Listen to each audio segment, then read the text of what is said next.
नमस्कार, ABC channel में आपका स्वागत है। मैं हूं सचिन श्रीवास्तव और आप मेरे साथ देखेंगे आजमगढ़ से जुड़ी खबरें। आइए नजर डाल लेते हैं आज की खास खबरों पर। खबर के प्रायोजक हैं Kashi electric, Bhanwarnath, Azamgarh. E scooty का exclusive showroom, Dalim Sunbeam school, Mau road, Sidhari. Admission open. Wooden touch, Bhanwarnath, Azamgarh. Sterling hospital, Sarai Mandraj, Kartalpur bypass, Azamgarh. और hotel park green near hydel Chauraha, Sidhari, Azamgarh. Samajwadi party के राष्ट्रीय अध्यक्ष अखिलेश यादव के इस्तीफे के बाद रिक्त हुई आजमगढ़ संसदीय सीट के उपचुनाव में गुरुवार के दिन वोट डाले गए। 1159 मतदान केंद्रों के 2176 बूथों पर मतदान को सकुशल संपन्न कराने के लिए 10,000 मतदान कर्मचारियों की ड्यूटी लगाई गई।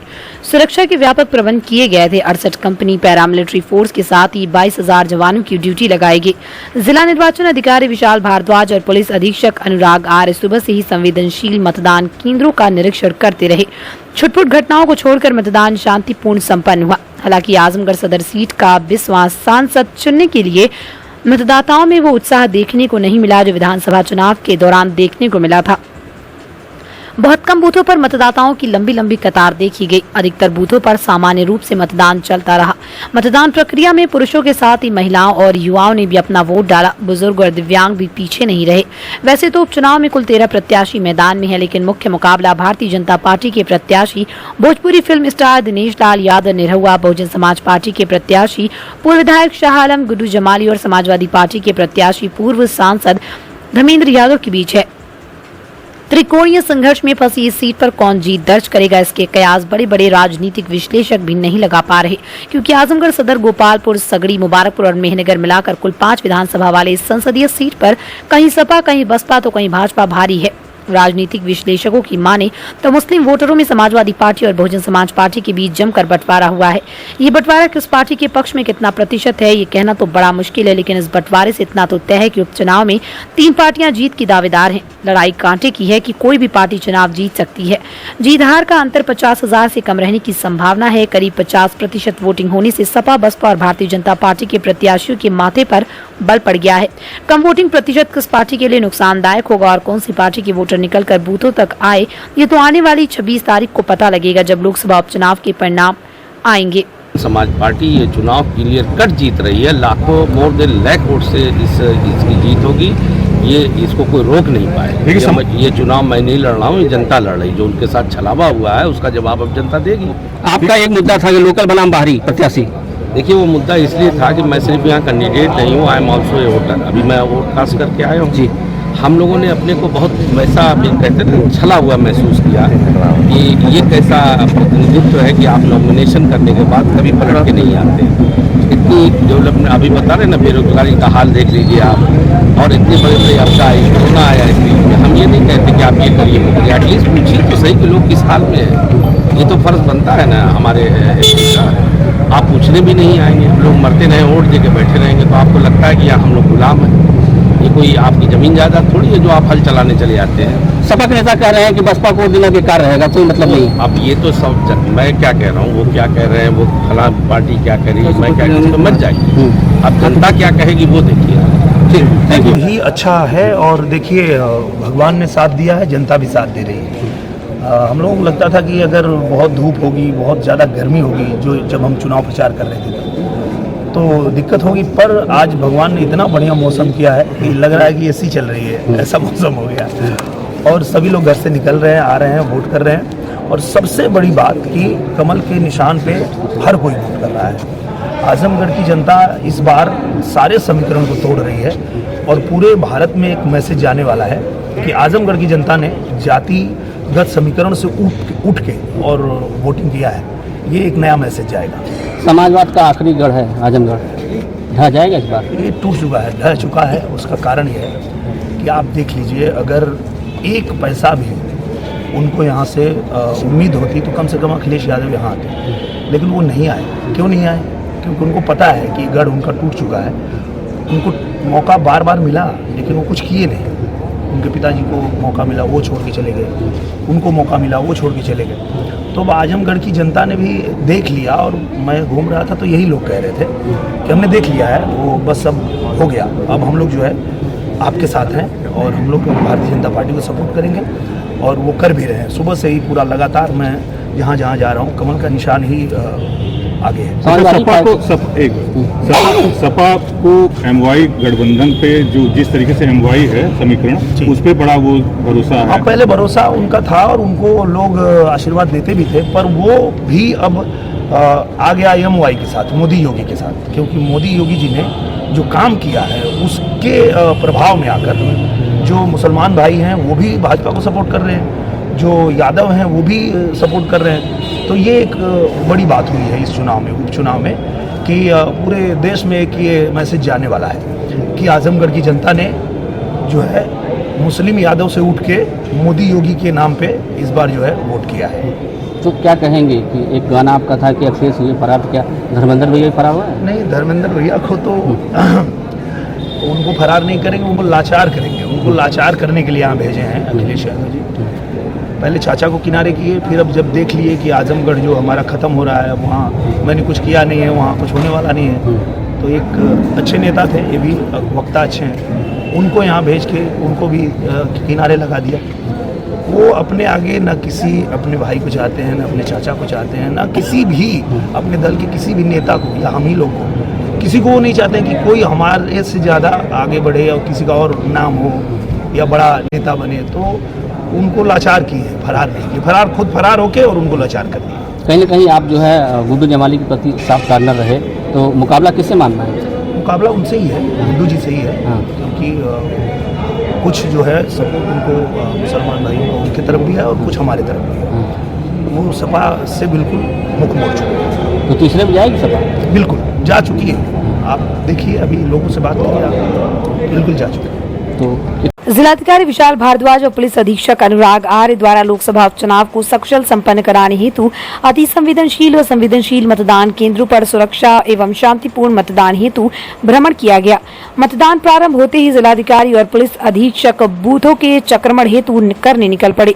सबसे पहले सरफुद्दीनपुर बूथ, बिलईसार, शिवली कॉलेज, जियनपुर, संपूर्ण बिलरियागंज, रौनापार, सगड़ी, संपूर्ण क्षेत्र मुबारकपुर व अन्य स्थानों पर भ्रमण व चेकिंग की गई। इस दौरान जिलाधिकारी और पुलिस अधीक्षक ने लोगों से निर्भीक होकर मतदान करने की अपील की। पुलिस प्रशासन काफी मुस्तैद नजर आ रहा है। इस दौरान मीडिया से बातचीत करते हुए जिलाधिकारी विशाल भारद्वाज ने कहा कि चुनाव आयोग के निर्देशानुसार जनपद में शांतिपूर्ण मतदान हुआ। समाजवादी पार्टी द्वारा चुनाव आयोग को लिखे गए पत्र में चुनाव में गड़बड़ी फैलाने की आशंका को सिरे से खारिज करते हुए कहा कि इसका जवाब आयोग को दिया जाएगा। शांतिपूर्ण निर्विघ्न कोई समस्या अभी तक नहीं आई है। सर, जैसे कि समाजवादी पार्टी ने चुनाव आयोग को लेटर लिखा है कि यहाँ कुछ गड़बड़ी की आशंका, उनके लोगों को पाबंद किया जा रहा है मतदान से रोकने के लिए, सर ऐसा कुछ नहीं है क्या? हम लोगों ने अपना जवाब भेज दिया है, जो उनकी आशंका है वो निर्मूल। तो सर किस तरह की व्यवस्था की गई है मतदान के लिए? मतदान केंद्रों पर तो जो भारत निर्वाचन आयोग के निर्देश होते हैं उनके अनुसार हमारे मतदान केंद्रों पर व्यवस्था रहती है। बाकी शांति व्यवस्था बनाए रखने के लिए जोनल सेक्टर व्यवस्था लागू है। एडीएम्स और अन्य वरिष्ठ अधिकारी भी फील्ड में हैं, वो इंश्योर कर रहे हैं कि लॉ एंड ऑर्डर या वोटर को परेशान करने की कोई समस्या ना हो। सर, संवेदनशील जो बूथ जो है उस पर किस तरीके से निगरानी की जाती है? जो हमारे क्रिटिकल बूथ होते हैं उनको हमें या तो वेबकास्टिंग से या माइक्रो ऑब्जर्वर के द्वारा उसको देखा जाता है। तो हम लोगों ने हमारे 75% बूथों पर, आवश्यकता से अधिक जितने भी हमारे बूथ हैं 75% बूथ हमारे वेबकास्टिंग से कवर है। तो वेबकास्टिंग के माध्यम से उन बूथों के क्रियाकलापों को सीधे भारत निर्वाचन आयोग भी देख रहा है और हमारा जो नियंत्रण कक्ष है वो भी देख रहा है, जिससे वहाँ अगर कोई परेशानी या समस्या होती है तो हम सीधे उस पर कार्रवाई कर सकते हैं। इसके अलावा जो हमारे माननीय प्रेक्षक महोदय हैं उनके द्वारा माइक्रो ऑब्जर्वर भी इन बूथों पर तैनात किए गए हैं कि वहाँ अगर कोई भी समस्या आती है तो सीधे माननीय प्रेक्षक जी को भी पता चल जाए। ठीक सर। वहीं पुलिस अधीक्षक अनुराग आर्य ने बताया कि चुनाव को सकुशल संपन्न कराने के लिए 68 कंपनी पैरामिलिट्री फोर्स के साथ 22,000 जवान लगाए गए। अराजक तत्वों पर नजर रखने के लिए इंटेलिजेंस को भी लगाया गया है। 7 बजे से मतदान की प्रक्रिया शुरू है। सुबह 5 बजे से पुलिस की सारी टीमें लगातार भ्रमणशील है और अभी तक जैसा कि विदित है कि सब हर तरीके से हर जगह शांतिपूर्ण मतदान चल रहा है। जो आदमी अच्छा व्यक्ति है, अपना वोट कास्ट करना चाहता है, वो शांतिपूर्ण तरीके से आए, उसमें कोई उसको प्रभावित ना करे, यही पुलिस का प्रयास है। 22,000 लोग इस पूरी व्यवस्था में पुलिस के लगे हुए हैं, सुरक्षाकर्मी, जिसमें 68 कंपनी पैरामिलिट्री शामिल है। हर एक सेंटर को पैरामिलिट्री से आच्छादित किया गया है। ये सुरक्षा व्यवस्था के दृष्टिगत ऐसा किया गया है। अति संवेदनशील और संवेदनशील क्षेत्र चिन्हित करते हुए 2200 लोगों की ड्यूटी विशेष रूप से ऐसे क्षेत्रों में लगाई गई है ताकि वो सतर्क दृष्टि रखें और अगर कहीं कोई ऐसा डेवलपमेंट है जहां पुलिस के निगरानी की आवश्यकता है तो तत्काल पुलिस को बताएं। सोशल मीडिया सेल को बहुत एक्टिव किया गया है कि फेसबुक ट्विटर पे लोग क्या पोस्ट कर रहे हैं। अगर कोई ऐसी चीज़ पोस्ट करता है जिससे दो वर्गों में या दो समूहों में किसी प्रकार की कोई अमनस्ता हो सकती है तो कठोर कार्रवाई उसके खिलाफ कर रहे हैं। कल ही हम लोगों ने एक व्यक्ति को गिरफ्तार करके जेल भेजा है। लगातार सतर्कता रखी जा रही है। भ्रमणशील रहते हुए कहीं भी कोई समस्या आएगी तो पुलिस बहुत कठोरता से निपटेगी। सर, जैसे कि समाजवादी पार्टी ने एक चुनाव आयोग को लेटर लिखा हुआ है कि इसमें गड़बड़ी की आशंका आजमगढ़ में जताई गई है कि उनके लोगों को पाबंद किया गया है, वोट नहीं डालने दिया जाएगा, इस तरह से 57,000 लोगों को कुल जनपद में पाबंद किया गया है। 400 से ज़्यादा लोग ऐसे हैं जिनके खिलाफ कॉम्बैट की कार्रवाई प्रचलित है। 80 से ऊपर लोग ऐसे हैं जिनके खिलाफ गैंगस्टर एक्ट में निरुद्ध किया गया है और पिछले 10 दिनों में 3 लोग अवैध शराब कारोबारी जिनको NSA में निरुद्ध किया गया है। तो ऐसे व्यक्तियों के खिलाफ पुलिस की कार्रवाई जारी रही है और जारी रहेगी और दस्तूर जारी रहेगी। जो भी लोग ऐसे हैं जो अच्छे आदमियों को, आम आदमियों को उनका वोट कास्ट करने में, उनके मत का प्रयोग करने में कोई समस्या पैदा कर सकते हैं, पुलिस उनके खिलाफ कार्रवाई में कोई कोताही नहीं बरतेगी और हम ये सुनिश्चित कराएंगे कि किसी भी अच्छे आदमी को उसका वोट डालने से कोई प्रभावित ना कर सके। सर, इंटेलिजेंस और लोकल यूनिट और आपके द्वारा मॉनिटर किस तरीके से किया जा रहा है? सादे कपड़ों में पुलिस की ड्यूटियां लगाई जाती हैं, विशेषकर अति संवेदनशील क्षेत्रों में नज़र रखने के लिए कि कोई व्यक्ति ऐसा तो नहीं है जो भड़का रहा है या कहीं कोई ऐसी डेवलपमेंट तो नहीं है। उनसे हम लोग लगातार व्हाट्सएप के माध्यम से भी और DCR के माध्यम से भी टच में रहते हैं। कहीं भी ऐसा कोई इनपुट मिलता है, वहाँ हमारी जो क्लस्टर मोबाइल्स बनी हुई हैं, जो क्यूआरटीज़ बनी हुई है, वो 5 से 7 मिनट के अंदर कहीं भी पहुँचने में सक्षम है और शहर क्षेत्र में मुश्किल से 1-2 मिनट के अंदर कहीं भी पहुँचने में सक्षम है। उनके पास पूरा एंटी राइट इक्विपमेंट है। तो ये सारी तैयारियां की गई है और हम इंश्योर कराएंगे शांतिपूर्ण तरीके से। आजमगढ़ में उपचुनाव की वोटिंग के दौरान DAV कॉलेज में भगवा वस्त्र पहनकर पर्ची दे रही थी BLO। ड्यूटी पर लगाई गई BLO द्वारा आचार संहिता का किया जा रहा उल्लंघन। पूछने पर BLO दे रही सफाई, कहा किसी भी पार्टी से कोई लेना देना नहीं। वहीं मौके पर ड्यूटी कर रही BLO ने बताया कि ये ड्रेस हमने 15 अगस्त 26 जनवरी के लिए तैयार किया था, लेकिन आज गलती से हम लोगों ने ये ड्रेस एक साथ पहन लिया है। हमारी 2 साथी ड्रेस को चेंज करने के लिए गई हैं और कुछ समय में वो हम लोग भी इस ड्रेस को बदल देंगे। हम अपनी गलती के लिए माफी मांगते हैं क्योंकि हमारा किसी भी पार्टी से लेना देना नहीं है। वहीं SDM सदर ने कहा कि आज के दिन इस तरह का ड्रेस नहीं पहनना गलत है। आज के दिन भगवा वस्त्र पहनकर इन BLO ने गलती की है। उन लोगों को हमने निर्देश दिया कि तत्काल कपड़े चेंज कर ड्यूटी करें ताकि चुनाव में किसी प्रकार की बाधा उत्पन्न न हो सके। सर, ऐसी कोई बात नहीं। ये हम लोग आंगनबाड़ी का 15 अगस्त 26 जनवरी का ड्रेस बनाया है सर। हम लोग को किसी पार्टी से कोई मतलब नहीं है। ये पार्टी आप लोग समझ रहे हैं, ये बहुत बड़ी गलती हम लोगों ने की है जो आज पहन ली है। लेकिन ये हम लोग का आंगनबाड़ी का ड्रेस है जो 15 अगस्त और 26 जनवरी के दिन पर्टिकुलर पहनते हैं। बाकी और दिन हम लोग गुलाबी साड़ी पहन के काम करते हैं। तो इस वजह से आज हम लोग अपने आप से ये ड्रेस पहन के चले आए। ये हम लोग की गलती, इसके लिए हम लोग हर पार्टी से सॉरी बोल रहे हैं। अच्छा, सॉरी बोल रही हैं, लेकिन अगर इसको इशू बनाया गया तो फिर आप लोग क्या जवाब देंगे आप लोगों को? जी, अगर आप सॉरी कह रही हैं, आपके सॉरी कहने से ये इशू बनता है कि भगवा कलर पहन के आप लोगों ने पक्षधर बन के नहीं, आप लोग इशू बना रहे हैं इस वजह से। नहीं सर, ऐसी कोई बात नहीं। इसको आप लोग इशू मत बनाइए। ये हम लोग सिर्फ ये 15 अगस्त 26 जनवरी का हम लोग बोले। अगर इशू बनाया जाता तो क्या करेंगे? इशू बनाया जा रहा है सर, तो हमारी साथियां गई हैं, 2 चेंज करके आ रही हैं। अब एक साथ तो हम लोग एक साथ जा नहीं सकते हैं क्योंकि कई लोग वोटर भी आ रहे हैं, उनको पर्ची देना है, नाम खोजना है। तो सर 2-2 करके हम लोग चेंज कर रहे हैं। हम लोग इस बात को आप लोग इशू मत बनाइए, हम लोग अभी चेंज कर रहे हैं। भगवान नहीं, ये गणतंत्र दिवस के अवसर पे जनपद में अमृत महोत्सव मनाया गया था। उसके अनुसार सभी लोग पहन के आए थे और उनको बता दिया गया है। उसी अनुक्रम में लोग पहन के आए थे, फिर भी मैंने बता दिया इसको चेंज कर दिया। तो क्या सर आज पहनना उचित था? नहीं, आज तो कोई बात नहीं, ऐसी कोई औचित्यपूर्ण नहीं है, लेकिन कम से कम उनको आंगनबाड़ी कार्यकर्ती हैं तो उनको अपने प्रॉपर ड्रेस में रहना चाहिए। लोकसभा के उपचुनाव में विधानसभा की तरह मतदाताओं का उत्साह देखने को नहीं मिला। शहर से लेकर ग्रामीण इलाकों में कुछ बूथों पर लंबी कतार देखने को मिली तो कुछ पर सन्नाटा पसरा रहा।